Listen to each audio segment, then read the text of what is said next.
professional football player takes to Facebook to express his wide range of emotions in the aftermath of the Ferguson grand jury decision. New Orleans Saints NFL player Benjamin Watson writes, "I'm embarrassed because the looting, violent protests, and law-breaking only confirm and in the minds of many validate the stereotypes and thus the inferior treatment. I'm offended because of the insulting comments I've seen that are not only insensitive but dismissive to the painful experiences of others. I'm hopeful because I know that while we still have race issues in America, we enjoy a much different normal than those of our parents and grandparents. I see it in my personal relationships with teammates, friends, and mentors. And it's a beautiful thing." That Facebook post going viral.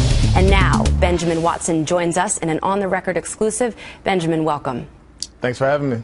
So I was reading some of the reports. You said that you were surprised by the reaction of this Facebook post, and I have to say, Benjamin, it's a beautiful post, and I think when someone like you comes out and really is able to put themselves in the shoes of both sides on this, and all we've seen is literally black and white, two very differing positions, you've seemingly put yourself in the middle and said, you know what, I can understand both, and people are really responding to it. I'm totally surprised by the response, honestly. They're just my thoughts, and when something like this happens, it's so hard to put your thoughts into words, and that's simply what I tried to do. You know, I do some writing from time to time, and whenever there's something that is bothering me or something that I can't quite put my emotions in the check, I write it down. And it's amazing when you write things down how you get to the different layers of your emotion and you kind of figure out how you truly feel. I was particularly taken with this one paragraph where you say that you're frustrated because pop culture, the movies, the music, glorifies these type of politician-citizen altercations and promotes this invincible attitude that continues to get young men killed in real life. Who would you point to in the culture that's responsible for that? And a lot of people say, where's the leadership to start to bring us out and move us forward and put us on a path to healing? Yeah, well, first of all, the leadership comes from the household. It comes from the family. And, you know, as a parent of 4 kids, my kids need to look to me for that leadership. And it's my job as a parent to tell them what's real and what's not real, and to grow them up, to be respectful, to do things the right way so that we can avoid some of these things that happen. And I wouldn't point my finger to any one individual, but as a culture in general, we do glorify violence. Whether you're looking at Hollywood, whether you're looking at music, whether you're looking at pop culture, like I said, we as a culture glorify violence. And sometimes, you know, that violence happens in real life, and guess what? There's no repeat.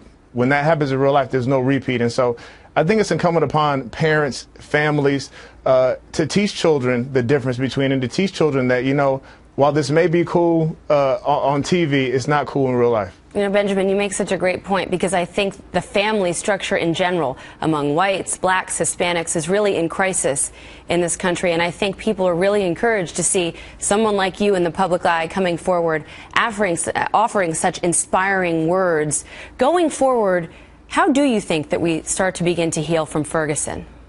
Well, I think the number one thing is just to acknowledge your feelings. You know, initially I was angry as a black man, knowing the history of this country, knowing the things that we've gone through. I was angry, and I think that's a correct response. Past that, you understand that, hey, I don't know everything that happened. I wasn't there. There may be things that I don't know. Past that, I'm embarrassed at certain things about how some people reacted to the decision not to prosecute. I mean, there's so many different layers, but ultimately, I said in the end of my post, I said that I really believe that this is a sin problem, that we all have the propensity to be prideful. We have the propensity to be racist. We all have the propensity to point fingers at people, to lie, to cheat, to do all those things. And so until we are able to deal with that sin through the blood of Christ, I don't think there's any moving forward, because education isn't always the answer. Benjamin, what about the controversial figures that seem to inject themselves in these issues, the Al Sharptons, the Jesse Jacksons?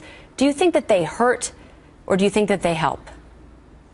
You know, that's a great question, and I can't say whether they help or hurt. I do know that those men have done tremendous things for the black community, and I do know that at the same time, how things are portrayed on television, how things are portrayed on radio, they incite people. And so Those individuals, I know they mean well. I don't know them personally, so I can't say if they help or hurt, but I do trust that they have everyone's best interest at heart, not just white, but black also, and race relations in general, I think, are better. You know, like I said in my post, we are in a better spot, I believe, than where we were 10 years ago, 5 years ago, 50 years ago.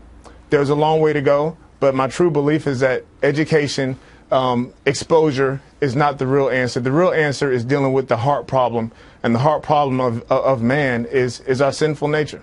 Mm-hmm. You know, you have, I'm sure, gotten mixed reviews, overwhelmingly encouraging, though. I was reading some of the comments on your post. Hip-hop artist Pharrell came out. He also took a pretty moderated view on this, and he said we need to have a discussion. He also expressed anger in the original decision. But he also said, why are people like Michael Brown acting like a bully? Let's have that conversation. Why is he behaving in this way? And I think both of you are sparking a debate which we need to have.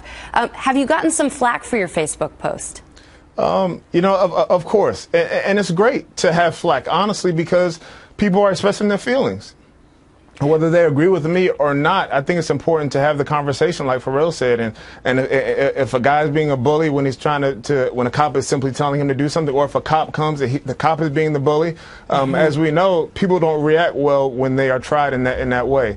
And so the conversation is the start. You know, we can sit down and be honest and say, you know, as a black man, I feel this. As a white American, I feel this. I think that's a great place to start. And that's when we can really have true change, when we're able to sit down and not be offended by one another, but simply say, you know what, because of my life experiences, because of what's been told to me, because of what's happened to me, I feel this way. I understand that you feel differently, and I'm not going to condemn you for how you feel. Let's talk about it, and let's try to move forward. That's right. I think everyone's feelings are validated, and it's important to listen to everybody. And you know what, Benjamin? I think you could be one of those leaders. I think you are. When I asked who are the leaders to heal us, I think you're doing just that. So thank you so much for your time. Thank you. Thanks for having me.